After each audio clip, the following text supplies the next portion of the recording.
So we just witnessed a pretty aggressive move to the upside in regards to Tesla stock, and this is exactly in sync with what I said was likely to take place. But in this video, I want to go ahead and highlight what are some concerns as we go into tomorrow. As you guys know, or probably know, we get the fundamental update of getting the delivery numbers, and that may change a couple of things, and so we have to go ahead and talk about it. Now, of course, Tesla had this nice beautiful rally upwards. I mean, I've been talking about this for a while now. In fact, if you actually take a look, I made this video 8 days ago. In this video, we talked about Dan Ives for a majority of it and how a lot of these market pundits, they tend to, try to buy and play up their book, right? I'm not going to go ahead and delve into that. But ultimately, towards the end of the video, 20 minutes in, I highlighted how, look, we're likely to break out of this area of where there's a supply zone and pretty much push up aggressively. And I shared the reason behind this was simply because, look, when we were moving and bouncing sideways, consolidating, that was because we had a lot of volume relative to price. And once we broke out of this area, well, we were entering into this area where very little volume relative to price. And so if there's little volume relative to price, little exchanging between the buyers and the sellers, and the buying comes in to push up into order books, well, that's going to push things up fairly quickly. And that's precisely why we ended up seeing Tesla at one point up almost 17% within, just a short period of time, right? Just literally like a week. And that's why, I'm very cautious of where I go ahead and buy within the long-term portfolio and also in the trading account, right? And we've been talking about this for a while. I even talked about this 3 days ago, right? Literally 3 days ago. This video, massive move coming for Tesla, and we talked about how we were likely to get more strength. I mean, I shared it in that video, and people were saying, no, Justin, look, this is a resistance over here. It's not going to go up higher. And no, look, we actually closed up higher than that, much higher. And I actually, said that we were likely to go to $215. We actually went to $213.23, so it's $1 and some change off from where I said we were likely to land. But, of course, dollar and some change. We were pretty much exactly where I said we were going to be. And I said, look, the concern, though, is we have this area right over here that's likely to present itself as a resistance. And so on top of that, with there being a little bit more volume over here, meaning that there's more buying and selling taking place, there's more of this exchange, well, that could kind of present itself as a wall for Tesla. Now, it's not the end of the world, right? It's not the end of the world, and we'll go ahead and talk about that. But we have to talk about the fundamentals in a moment. Now, I know I've been pretty bearish on Tesla for the majority of 2024, right? Back in December 28th, I started making several videos highlighting how Tesla stock was going to fall down, and we saw Tesla stock pretty much crash downwards. I wasn't buying all these dips, and I was saying, look, I'm going to buy more back in, I said I'm going to buy when there's confirmation, and I bought back when I made that video on April 23rd, so I bought some more in my long-term portfolio here, and then I bought some more over here.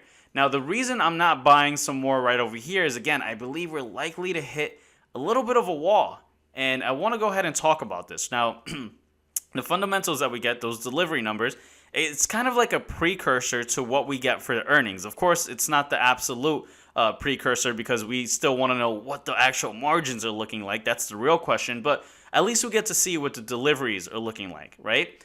And one of the main issues, and let's actually go ahead and head over to X right over here. We have Troy Teslike, which is, an independent analyst who shares his, analysis with his Patreon group, and, he posts on X as well.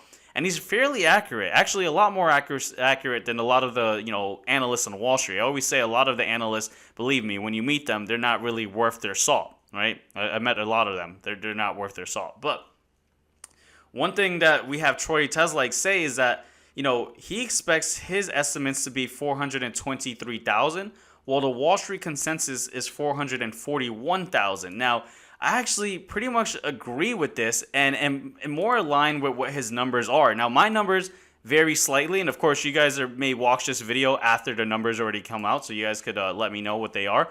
But he expects it's going to be 423,000. I actually believe it's going to be around 425,000, so a subtle variance. And that's simply because we had the Chinese registration, new vehicle registration numbers look good last week. In fact, we saw last week of June 17th to the 23rd, 17,500 new vehicle registrations, which was a 49% improvement from the week prior. And so, that was actually a bit surprising. And that kind of had me have to update what my expectations are. And so, again, a few thousand is not going to make or break anything. I think, more or so you could just say, I agree with what Troy Teslak has here over here of 423,000, and how, Wall Street has been doing this thing where they're a bit more optimistic of what the delivery numbers are. Then the numbers come out and they get extremely disappointed and start selling, right? And so I believe that we're likely to see that take place again. And that's going to cause, most likely some selling pressure for Tesla. I don't think it's going to revert back all the way, to, this area where we're consolidating. I think we have a nice little, area of support around like this 200 area. But I believe it's likely to push things downwards. But it's not the end of the world. And I actually like Tesla around over here, right? For those of you guys that are confused, I'm long-term bullish on Tesla. I have exposure to it in my long-term portfolio. I was very bullish on it. 2023 had a great year, and despite me being bearish in 2024, I think things are going to be great in the long term. And I actually want to highlight something towards the end, right over here. Right, we have to talk about Wells Fargo, right? Because Wells Fargo recently, there's this headline: Tesla does not look like a Magnificent Seven stock anymore. Which, by the way, is a silly imbecilic headline over here because, I mean, now we're saying Tesla doesn't look like a Magnificent stock or Seven stock when pretty much, I mean, it's kind of too late to say that, right? You should have said that a long time ago when, we were buying Nvidia and it was up over 170% year to date at one point, and Tesla at one point was down 34%. And now we're going to use headlines like, I don't think it looks like a Magnificent Seven stock anymore. It's okay, whatever. But, what Wells Fargo ended up saying, right, the beautiful people at Wells Fargo, is that they remain concerned with recent moderating trends across all three key regions: Europe, US, and China. They also said that looking ahead, flattening EV adoption in the US and the European Union, on top of aggressive competition in China, is going to leave very few immediate levers for Tesla to go ahead and increase volume. Now, I 100% disagree with this. I believe that the EV adoption is actually going to continue growing. That's why we see the legacy automakers still, despite losing money in the EV sector, try to pour in. And so I don't necessarily agree with what the Wells Fargo analysts say, but again, not saying that they're bad people, right? Don't sue me, Wells Fargo. By the way, I was a Wells Fargo analyst, program analyst, right? It's different, but program analyst many moons ago. So I'm not a Wells Fargo hater. I think they're great people over there, but we're entitled to our own opinions, and I don't agree with what they're saying here. I think we're likely to have a little bit of a pullback. And, it's not the end of the world. Now, if we do have delivery numbers come in with Wall Street consensus, well, guess what? We could get close to, this area right around over here, 240. And that would be very exciting. But I don't think that's going to be the case. Yes, I want to be optimistic, but I don't think that's going to be the case. Now, one thing that I did do in the trading account, right, because we talk about investing and trading and how those are two different vehicles. In the trading account, actually started, instead of trading Tesla, started trading TSLL, which I honestly I wasn't even familiar with this. Maybe you guys might have known, and I was late to the party. But TSLL is the 2 times leverage ETF for Tesla. So essentially, when Tesla does 5% in a day, TSLL is going to do 10%, right? For example, at the opening of today to the peak, Tesla did around 6%. TSLL did, it mimics it, but it's obviously leverage. It did about 12%, right?